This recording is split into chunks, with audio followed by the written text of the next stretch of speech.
But what does it mean for various municipalities, including here in Toronto? Mayor John Tory joins me now. Good morning to you, Mayor Tory. Good morning, Mel.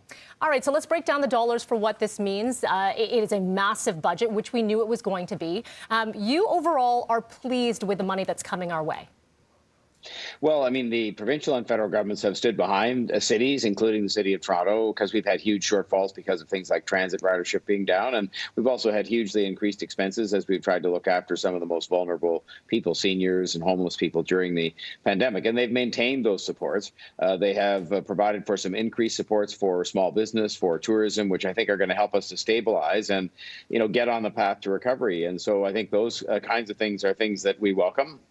We will still need to make sure that we get some of the money to address this year's shortfalls in things like transit, because the ridership is not coming back right away. And I'm going to be continuing to work at something that has not been explicitly addressed in the budget, namely supportive housing. But I've had some very encouraging discussions with a number of the ministers, and I'm just going to keep at that. So, overall, I think it's going to be a budget because of its stabilizing features, because it addresses, getting us on a path to recovery that I think will help Toronto to stabilize itself and to begin to recover.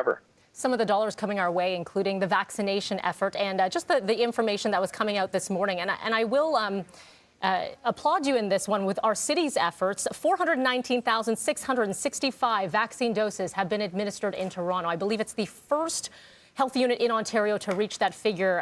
The next units being Peel and York with just over 100,000. So it is significant. We are moving. Again, it's a matter of supply, but when we have it, it's going well. And as well, I've heard a lot of feedback with Thorncliffe Park, that community hub, and just how efficient it ran. With previous days, we've seen some long lineups, but it's going well so far. What more would you like to see?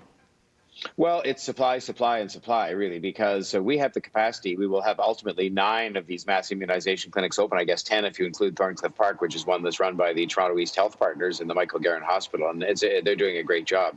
But I think at the end, we have the capacity to ramp these clinics up to do even more, but of course we're dependent upon supply. And the same is true of the pharmacies. I mean, the pharmacies have lineups from people who want to go and get the injection there, and if they can get some more supply, then they're going to be better off in terms of accommodating all the people who want that. So I think supply is the number one consideration. We are ready to go with a ramp up in capacity, and we hopefully we'll do that on schedule, but it's all dependent on supply. As we look at the numbers with COVID-19 in this third wave, we've got a lot of messages from people who work in the beauty industry, personal beauty. We had someone on who owns a hair salon in Toronto. I know we asked you about this last week. And so now that we are in this modified gray, what are the conversations like in potentially moving forward with opening up any of those who have been left out of the plan so far? Well, I mean, there are discussions that are happening, but I will say that they're cautious because in the end, the numbers are not good. I mean, the numbers continue to be reason for great caution, to use that very word that you used. And I think that, I have to rely on the advice of the medical experts and with respect to personal services, businesses or anything else. But the discussions are ongoing. So I guess people should be encouraged by that. We don't just kind of close the book and then wait a month and decide to talk again.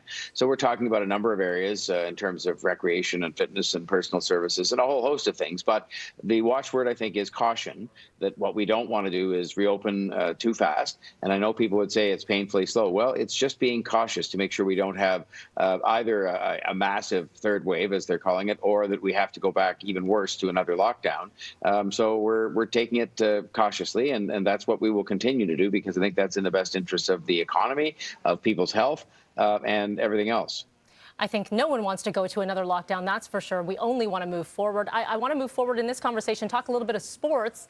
Toronto Blue Jays, so Mark Shapiro, president and CEO, has said that Jays players looking to be vaccinated by May, and that's going to be same going for a lot of the American players in different leagues. Does that mean anything? Have there been conversations with bringing the team back home and playing here at Rogers Centre? I understand that there have been sort of the inklings of conversations, but nothing that's really happened very formally as yet, because I think most of the teams have indicated it's going to be some time, before they would come back here. And the complication isn't with our players getting vaccinated and whatnot. The complication is with all the other players that would be coming and going as long as the border is closed. And so I think that, that's been the complication. In hockey, they resolved it so that the Leafs could play in the Scotiabank Arena by having an all-Canadian division, so you don't have people crossing back and forth on the border. If you look look at baseball, basketball, TFC, the problem there is with the border and the teams coming back and forth, leaving and coming and going from Toronto, as well as our own team coming and going. So great that the Jays are going to get vaccinated. I think they're going to be an exciting team this year, and we'll look forward to having them at home at some point in time. But there really isn't at this moment anything that is imminent based on discussions that are taking place or not taking place. It's just another one of those issues where you have to take it cautiously, and where the fans will be back in the stands soon, the teams will be back in the city soon, but not next week by any means.